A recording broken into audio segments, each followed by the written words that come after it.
For objective 4-4 goal B, the conservation of momentum, we deal with two types of collisions.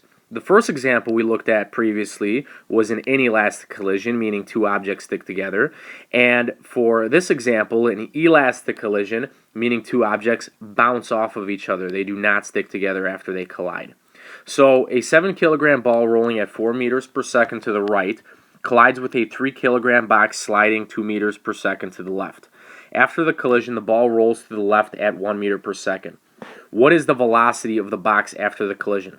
So before we start this problem, I want to point out, how do we know, besides the fact that it tells us that's an elastic collision, how do we know that this is an elastic collision?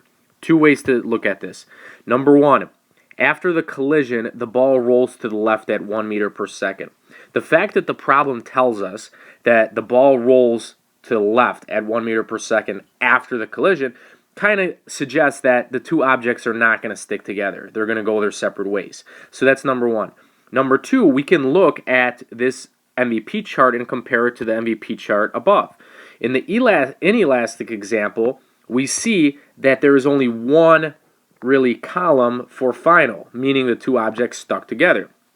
If we go back down to problem number 2 here, we see that this final category is actually split up into two columns, meaning the two objects are separate. So let's go ahead and plug in some values here. We know that this ball is rolling at 4 meters per second to the right, and it has a mass of 7 kg. 4 meters per second to the right, so I'm going to call it positive 4 meters per second. Okay, and the box, 3-kilogram box, is sliding to the left at 2 meters per second. So because it's going in the opposite direction, we have to denote that as a negative 2 meters per second.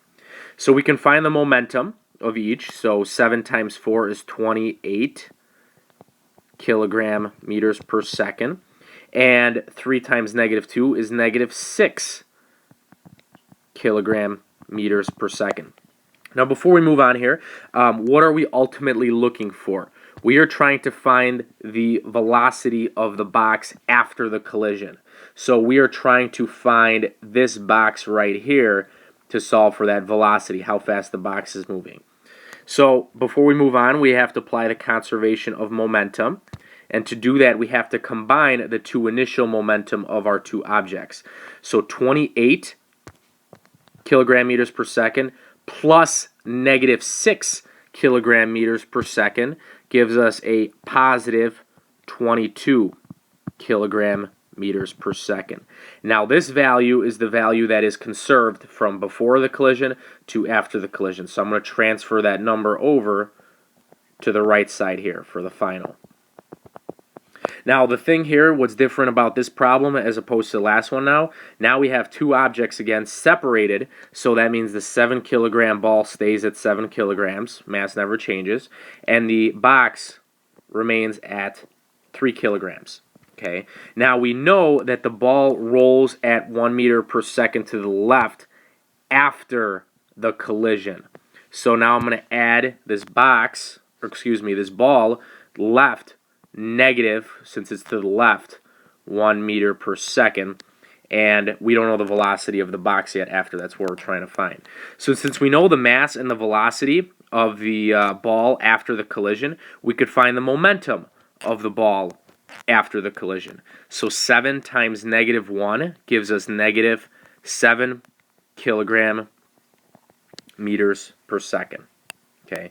Now, at this point, we have to ask ourselves, okay, well, if I know that the ball has a momentum after the collision of negative 7 kilogram meters per second, and I know that the total momentum has to be, because of conservation of momentum, has to be 22 kilogram meters per second, how can I figure out the momentum of the box after the collision? Well, just like the left side, I did 28 plus negative 6 to get the total. I can kind of work backwards now to figure out this missing piece. I know that negative 7 plus x, if you will, has to equal positive 22. So you could either take out your calculator or think about it for a second, but as it turns out, the momentum of the box has to be positive 29 kilogram meters per second. Now for our ultimate goal here, the velocity of the box after the collision, that's what we were ultimately trying to find.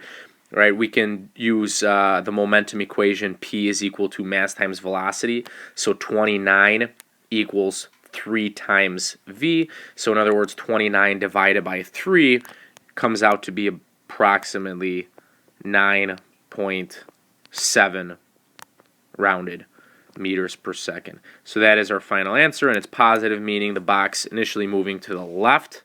The box was initially moving to the left here.